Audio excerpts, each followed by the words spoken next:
Sir, तो हम लोगों ने, आपको मालूम होगा, भारत नेपाल संबंध पढ़ लिया है और अब बारी है एक दूसरे दक्षिण एशियाई देश को हम लोग हिट करते हैं और वो है भारत भूटान संबंध, है ना। आप देखिए कुछ नॉइज़ के रूप में इधर उधर की भी आवाज़ आ रही है ना। आपका लेक्चर चूँकि मैं थोड़ा शांति के लिए रात में रिकॉर्ड कर रहा हूँ, क्योंकि एक तो वैसे ही लचर व्यवस्था है और उसमें भी शोर शराबे आए तो थोड़ी आपको दिक्कत होगी। तो बाहर से गलियों से आवाज़ आ रही है, आप सुन रहे होंगे। खैर उस आवाज़ पे फोकस नहीं करेंगे, आप मेरे लेक्चर पे फोकस करेंगे। मैं साफ साफ बता दूं, कुत्ते वो करें। एनी भारत भूटान संबंध, इंडो भूटान रिलेशनशिप, है ना। देखिए पहले तो हम लोग विभाजित कर लेते हैं भारत भूटान संबंध का जो टॉपिक है, इसको किन किन पहलुओं के तहत, किन किन फेसेट्स के अंदर हम लोग पढ़ेंगे और फिर अपनी परिचर्चा को प्रारंभ करेंगे। देखो, सबसे पहले हम लोग भारत भूटान संबंध की पृष्ठभूमि को जानेंगे, है ना। और पृष्ठभूमि में बेसिकली हम लोग देखेंगे कि मूल रूप से जो हमारा उद्देश्य होगा वो भूटान का संक्षेप में इतिहास देखेंगे, है ना। और फिर भूटान की भौगोलिक अवस्थिति देखेंगे,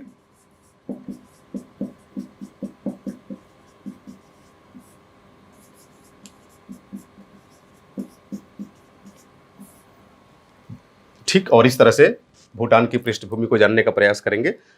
आपसे अपेक्षा की जाती है कि भारत का संक्षिप्त इतिहास हुआ, इसकी भौगोलिक स्थिति आपको मालूम है, ये मुझे बताने की आवश्यकता नहीं है।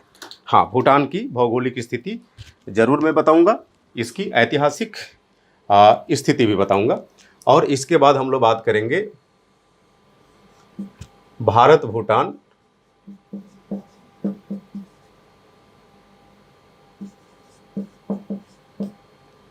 संबंध के क्षेत्र, है ना। Indo Bhutan areas of cooperation, संबंध कह लीजिए या सहयोग कह लीजिए, भारत भूटान सहयोग अथवा संबंध के क्षेत्र। फॉर बेटर क्लैरिटी मैं इसकी इंग्लिश लिख दे रहा हूं, Indo Bhutan areas of cooperation, है ना। हो सकता है बोर्ड पे लिखा हुआ उतना साफ ना दिख रहा हो आपको, तो मेरी आवाज पे आप फोकस करेंगे।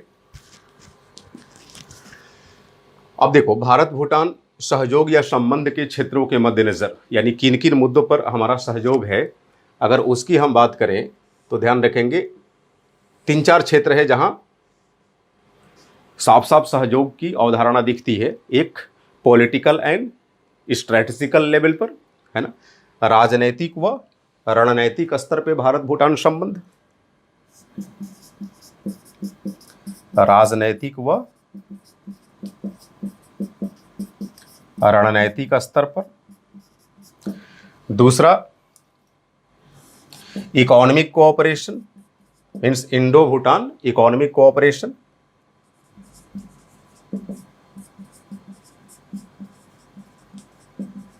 आर्थिक सहयोग, यानी आर्थिक क्षेत्र में भारत भूटान के अंदर क्या कुछ सहयोग के मुद्दे हैं, हम उसकी बात करेंगे। ओके।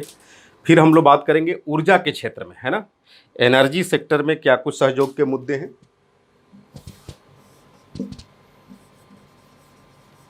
एनर्जी सेक्टर,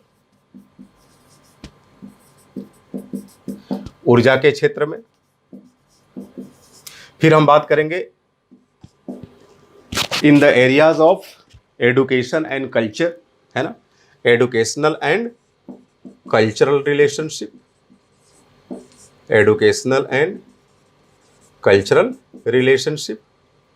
शैक्षणिक व सांस्कृतिक संबंध। और फिर जो तीसरा पहलू होगा, जिसको मैं इधर लिखता हूं,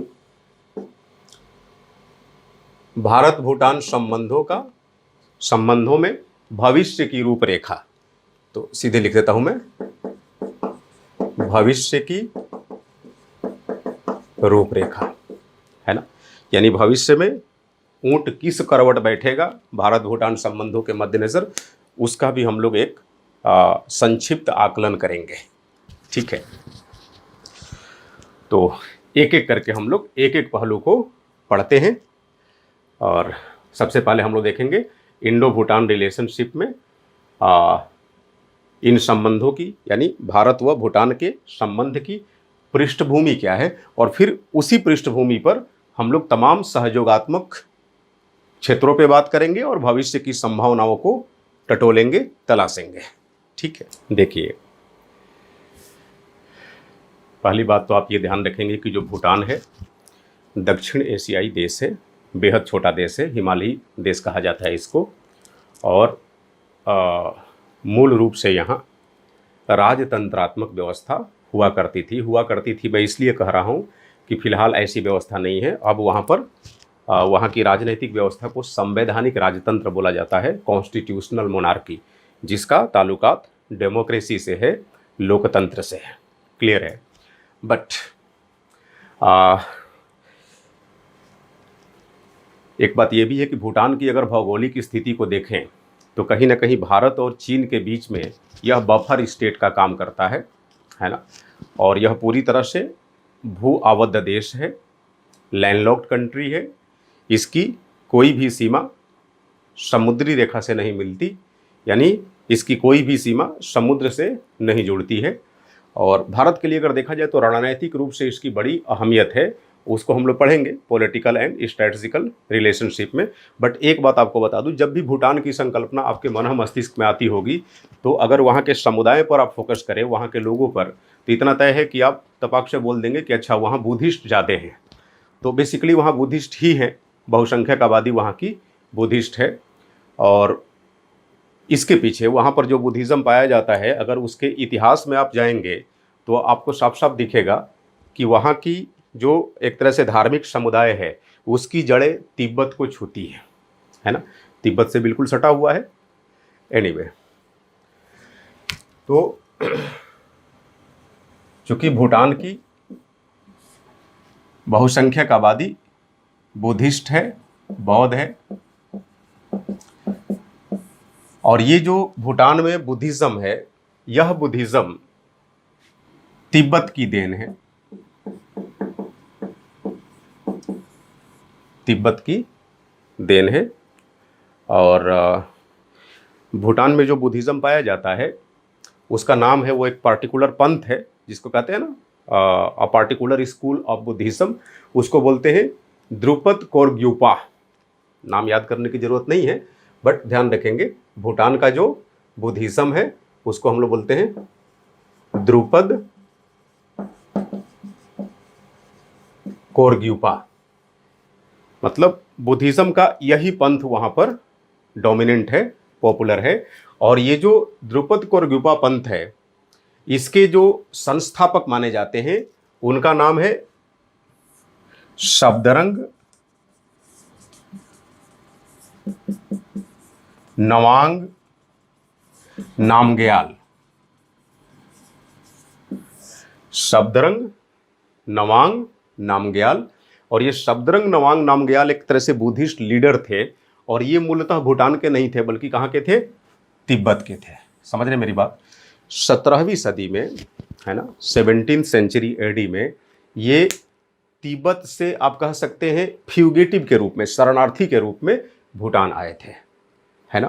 क्योंकि वहाँ पर एक खास मोनास्ट्री से इनकी ताल्लुकात थी, और उस मोनास्ट्री का दूसरी मोनास्ट्रीज के साथ राइवलरी थी, तो वे लोग काफ़ी परेशान करते थे इनको। तो ये बेचारे वहाँ से भाग के बचा के भूटान आए।